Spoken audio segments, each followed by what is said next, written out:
Hi friends, ഇന്ന് ഞാനൊരു തോരനാണ് തയ്യാറാക്കാൻ പോകുന്നത്. അതും ക്യാപ്സിക്കം കൊണ്ട് ചെറുതായിട്ടരിഞ്ഞ് എടുത്ത ക്യാപ്സിക്കമാണ്. ഇനി നമുക്കൊരു പാത്രം എടുത്ത് അടുപ്പത്ത് വെക്കാം. അതിനകത്തിലേക്ക് നമുക്ക് കുറച്ച് വെളിച്ചെണ്ണ മതി, കുറച്ച് വെളിച്ചെണ്ണ ഒഴിക്കാം.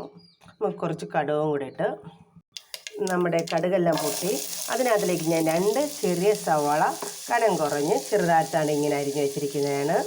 അതും ചേർത്ത് ഇനി നല്ലതുപോലെ ഒന്ന് ഇളക്കി കൊടുക്കാം.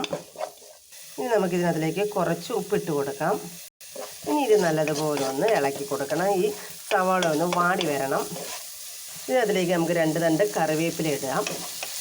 നല്ലതുപോലെ ഒന്ന് വാടണം. ഇനി ഇതിനകത്തിലേക്ക് നമുക്ക് ഒരു മുറി തേങ്ങ ചിരകിയിട്ട് കൊടുക്കാം. ഇനി ഇതിനകത്തിലേക്ക് ഞാൻ ഇടിച്ച് വെച്ച 2 സ്പൂൺ മുളകാണ്, ഇടിമുളക്, നല്ല എരിയുള്ളതാണ്. ഞാനൊരു 2 സ്പൂൺ ഇട്ടിട്ടുണ്ട്. അതുകൊണ്ട് നല്ലപോലെ ഒന്ന് മിക്സ് ചെയ്ത് കൊടുക്കാം.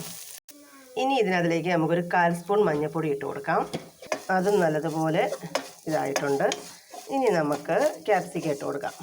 അപ്പം നമ്മുടെ തേങ്ങയിലേക്ക് വെള്ളം വറ്റിയിട്ടുണ്ട്. ഇനി നമുക്ക് അത് ക്യാപ്സിക്കം ഇട്ട് കൊടുക്കാം. ഇനി നമുക്ക് ഇതെല്ലാം കൂടെ ഒന്ന് മിക്സ് ചെയ്ത് കൊടുക്കാം. വെള്ളം ചേർക്കേ വേണ്ട, ഇതിനകത്ത് നല്ല വെള്ളമുണ്ട്. അപ്പം നമ്മുടെ ക്യാപ്സിക്കത്തിനല്ലെങ്കിലും വലിയ വേവില്ല, എളുപ്പം തന്നെ കുക്കായിക്കോളും. അതുകൊണ്ട് ഇനി നമുക്കിതെല്ലാം നല്ലതുപോലെ ഒന്ന് മിക്സ് ചെയ്തെടുക്കാം.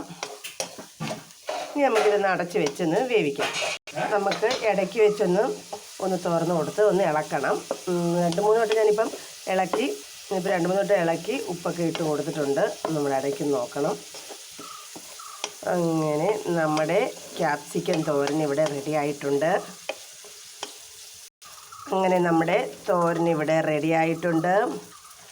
ഇഷ്ടമായ ലൈക്ക് ചെയ്യുക, സബ്സ്ക്രൈബ് ചെയ്യുക, കമൻറ്റ് ചെയ്യുക, ഷെയർ ചെയ്യുക.